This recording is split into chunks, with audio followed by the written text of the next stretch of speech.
మీ డబ్బు జాగ్రత్త, అమిత్ షా వస్తున్నారు అని చెప్పేసి మన జగన్మోహన్ రెడ్డి గారు కింద ఉన్న నేతలకు చెప్పినట్టు మనకి వార్తలు వస్తున్నాయి. ఇంతకీ ఈ అంశం ఏంటి, అసలు ఎలా ఉండబోతుంది, దీన్ని మనకి ఇంకా క్లుప్తంగా వివరించడానికి మనతో పాటు ఉన్నారు ప్రముఖ సీనియర్ జర్నలిస్ట్ జగదేవ్ గారు. నమస్కారం సార్. నమస్తే అండి సార్. ఇప్పుడు చూస్తుంటే మీ డబ్బు జాగ్రత్త, అమిత్ షా వస్తున్నారు అంటే దేనికోసం అన్న ఈ సంకేతాలు అసలు ఎలా చూడాలి సార్? అంటే టీడీపీ జనసేనతో పొత్తులో భాగంగా బీజేపీ కూడా యాడ్ అయింది. అంటే గత 2019 ఎన్నికల్లో చూస్తే టీడీపీ గవర్నమెంట్లో ఉన్నప్పటికీ కూడా టీడీపీ ఎందుకో వైసీపీతో అంత పోల్చితే అంత విరివిగా డబ్బులు సరిగ్గా పంచలేకపోయిందని ఒక అభిప్రాయం. అయితే ఎందుకు టీడీపీ ఎన్నికలంటే అందరూ ఒకటే, ఎవరు కావాలంటే ఎన్నుకున్నట్టు చూస్తారు. ఒక రెస్ట్రిక్షన్గా లేదు టీడీపీ వాళ్ళని అయితే చూసి చూడనట్టు ఉంది వైసీపీలో పట్టుకోండి అని చెప్పలే.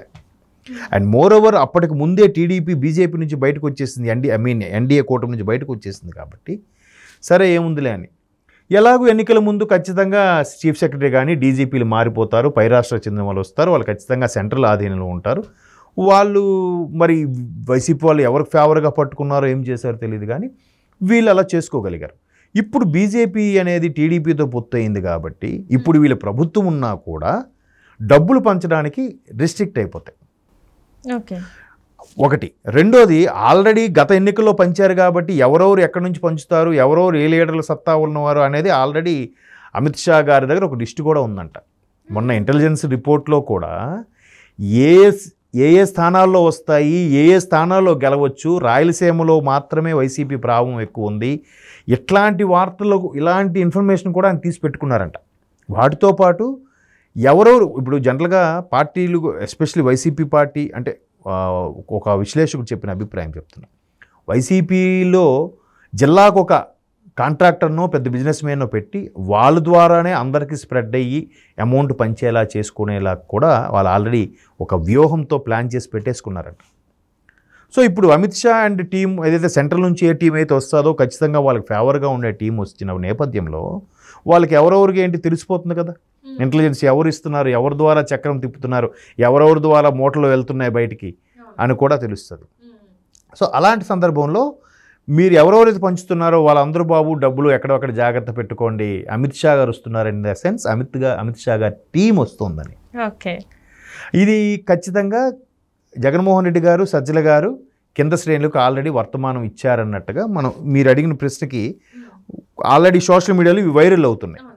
ఎందుకంటే ఇప్పుడు ప్రభుత్వం వాళ్ళది అయినప్పటికి కూడా ఎన్నికలు నిష్పక్షపాతంగా జరగాలి అని అంటే ఖచ్చితంగా కేంద్ర బలగాలనేది దిగుతాయి. సో అన్నిటికీ అన్ని రకాలుగా కానీ ఎన్నికల విధిగా ఓన్లీ ఎన్నికల విధి నిర్వహణ జరిపించేది మాత్రం రాష్ట్ర ఉద్యోగులు, అది కూడా టీచర్స్. మిగతా వాళ్ళకుంటే సుపీరియర్సు ఎవరైతే ఎలక్షన్ కమిషన్ డీజీపీ స్థాయి వ్యక్తులు, పెద్ద పెద్ద ఆఫీసర్సు, ఎస్పీ ర్యాంక్ వ్యక్తులు, వీళ్ళందరూ కూడా కేంద్రం నుంచి స్పెషల్గా అపాయింట్మెంట్ అయ్యి వచ్చి ఎన్నికలు నిర్వహించే వాళ్ళు వస్తారు. వాళ్ళు వచ్చినప్పుడు వాళ్ళు ఇంకా మా ఊళ్ళో ఇటు పెద్ద తోపండి, మా జిల్లాకి ఈయన పెద్ద నాయకుడు అండి అంటే వాళ్ళు అవేం పట్టించుకోరు. వాళ్ళకి తెలియదు కూడా, తెలిసిన వాళ్ళు లెక్కలోకి చేయరు. వాళ్ళు ఐఏఎస్ ఐపీఎస్ ఆఫీసర్లు అసలు ఎవరికి లెక్క చేయరు. వాళ్ళు కరెక్ట్గా పనిచేస్తే అసలు ఈ రాజకీయ నాయకులు ఎన్ని కుయుక్తులు పన్నినా ఎన్ని చేసినా ఎవరికి ప్రజలకు నష్టం ఉండదు. సరైన విధానంలో కానీ అడ్మినిస్ట్రేషన్ కానీ నడిస్తే సరైన అడ్మినిస్ట్రేటివ్ ఆఫీసర్, ఒక కలెక్టర్, ఒక జిల్లా అధికారి, ఎస్పీ అధికారి, ఒక డిస్ట్రిక్ట్ మెజిస్ట్రేట్ అంటే కలెక్టర్ గారు సరైన వాళ్ళు ఉంటే అన్నీ సెటిల్ అయిపోతాయి. కాకపోతే వాళ్ళల్లో కూడా కొంతమంది ప్రభుత్వ పరంగా ఉంటే ఒకలా చూడడం అని చేస్తున్నారు. ఈ మధ్యకాలంలో వార్తలు చూస్తున్నాం. సో సెంట్రల్ వైపు వచ్చే వాళ్ళందరూ కూడా ఇంకా వాళ్ళకే భయపడతారు కానీ వీళ్ళని లెక్క చేయరు. కాబట్టి ఇప్పుడు వైసీపీ గత ఎన్నికల్లో పంచినంత విరివిగా పంచలేదు. ఒకవేళ పంచినా ఎవరెవరి ద్వారా వెళ్తున్నాయి, ఎవరెవరి ద్వారా ఎక్కడికి నడుపుతారనేది ఇంటెలిజెన్స్ సమాచారం ఉంటుంది. అంటే ఇంత ముందు పంచిన విధంగా ఇప్పుడు పంచలేరు. సో ఓట్లు రావనే ఆ భయం కూడా ఉంది. భయం కూడా ఉంది, వ్యతిరేకత ఉంది, భయము ఉంది. ఇప్పుడు ఆల్రెడీ వాళ్ళు అందుకే ఏం చేస్తున్నారు వైసీపీ వాళ్ళు ఇప్పటి నుంచే డ్వాక్రా మహిళల మీటింగులని, లేదంటే రుణాలు మంజూరు మీటింగులని, లేదంటే పొదుపు పథకాలకు సంబంధించిన మీటింగులని తెగ మీటింగులు పెడుతున్నారు ఆడవాళ్ళతో వాళ్ళతో.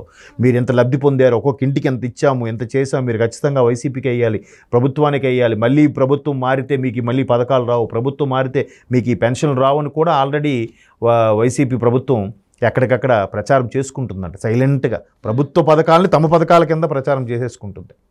మీకు మరలా జగన్మోహన్ రెడ్డి గారు రాకపోతే మీకు 1వ తేదీసరికి మీ ఇంటికి పెన్షన్ రాదు, నెక్స్ట్ వచ్చే చంద్రబాబు ఒకవేళ వస్తే మీకు ఆ పెన్షన్ కూడా ఎవడెవడు, ఇట్లా చెప్తున్నారు. ఇల్లిటరేట్ పర్సన్స్ అమాయకులు ఏమనుకుంటారు, అవును గాలు మార్చేస్తారు కదా అనుకుంటారు. ప్రభుత్వం వచ్చిన తర్వాత అప్పుడు కొన్ని ఇప్పుడు ఆ పెన్షన్ పథకాలు ముందు నుంచి ఉన్నవే కదమ్మా, ఎందుకు మార్చుస్తారు? సో అట్లాగా చేసుకుంటున్నారు కాబట్టి అందుకే వాళ్ళు ఇప్పటి నుంచి డబ్బులు పంచడం ఎలాగవుతుందో తెలియక ఇప్పటి నుంచి ఇవన్నీ ప్లాన్ చేసి వ్యూహరచన చేసుకుంటున్నారు వైసీపీ వాళ్ళు. So Amit Shah and team కానీ దిగితే కొన్ని విషయాలకి చెక్ పెట్టడం అయిపోతుంది. అంటే కానీ ఇక్కడ బీజేపీకి మన జగన్మోహన్ రెడ్డి గారికి వెనుక నుంచి తెర వెనుక సన్నిహితం ఉంది కదా, సో ఎందుకు ఇక్కడ బ్రేక్ పడుతుంది మరి? ఒకప్పుడు ఇప్పుడు లేదంటారా? ఇప్పుడు వీళ్ళతో కమిట్ అయిన తర్వాత ఇంకా వాళ్ళతో ఎలా పెట్టుకుంటారు? అంటే కొన్ని వార్తలు వస్తున్నాయి కదా, వీళ్ళతో ఒప్పందం ఉన్నా కూడా కొంచెం అంత ఉంది. అది నేను విన్నాను. ఇప్పుడు బీజేపీ వాళ్ళు 400+ సీట్లు తెచ్చుకుంటామని పునరుద్ఘాటిస్తున్న నేపథ్యంలో ఖచ్చితంగా సరే వీళ్ళతో పొత్తు పెట్టుకున్నా అప్పుడు ఎవరు గెలిస్తే వాళ్ళతో వెళ్ళిపోతారులే, ఏముంది రాజకీయం కదా, రాజకీయాలకి ఒక సత్య ప్రమాణంగా నేను ప్రమాణం చేస్తున్నాను ఇలాగే ఉంటానని ఏం లేదుగా, లేదు గేమ్ ఇలాగే ఆడాలి, రూల్స్ అండ్ రెగ్యులేషన్స్ ఇలాగే ఉండాలని ఏం లేదుగా, ఎలాగైనా ఆడొచ్చు, ఎలాగైనా చేయొచ్చు. అంతవరకు పొత్తున్నోడు ఒకసారి విరోధి అయిపోవచ్చు, అంతవరకు విరోధిగా ఉన్నాడు ఒకసారిగా మిత్రుడైపోయి పొత్తులు పెట్టుకోవచ్చు, ఏదైనా జరగచ్చు కదా. అంటే ఈ పొత్తులో ఒక కమిట్మెంట్ లేదంటారా? ఉందని అనుకుంటున్నాను.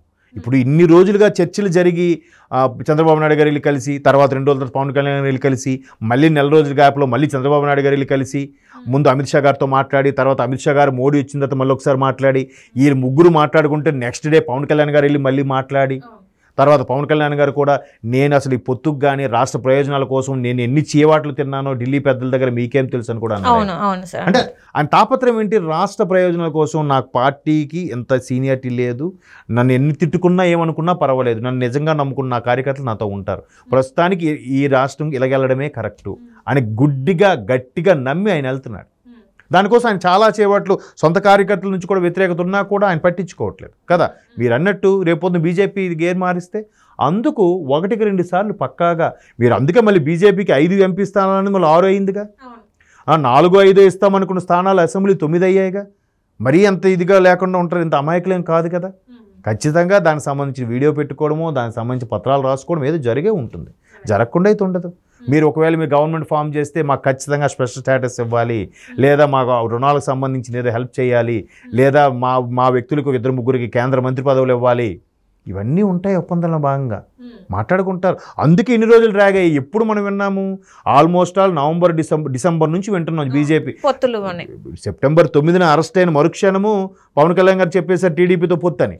బట్ బీజేపీ పొత్తు అంశం రాలేదుగా. రాష్ట్ర పెద్దలు అడిగినా, పురంధరేశ్వరి గారికి అడిగినా కూడా చూడాలండి అన్నట్టు చెప్పేశారు, కానీ కన్ఫర్మ్గా చెప్పలేకపోయారు. 2 రోజుల కిందట కన్ఫర్మ్ అయింది. ఇంతవరకు కూడా పూర్తి ఊహాగానాలు సోషల్ మీడియాలోను ఎవరికి తెలిసిన వాళ్ళు చెప్పుకుంటూ వచ్చారు. దాన్ని ఎక్కడ ఖరాగా ఓపెన్గా పుష్పగుచ్చం ఇచ్చారు, మోడీ గారు బాబు గారు కలిశారని ఎక్కడ రాలేదుగా. సో వచ్చింది ఎంత డ్రాగన్ అయిందంటే ఖచ్చితంగా ఈసారి పకడ్బందీగా ప్లాన్ చేసుకుని ఉంటారు. ఎందుకంటే ఆల్రెడీ భంగపడి ఒకసారి 2018లో వెనక్కి వచ్చేటప్పుడు ఈసారి మళ్ళీ వస్తే పక్కాగా అంతే కదా.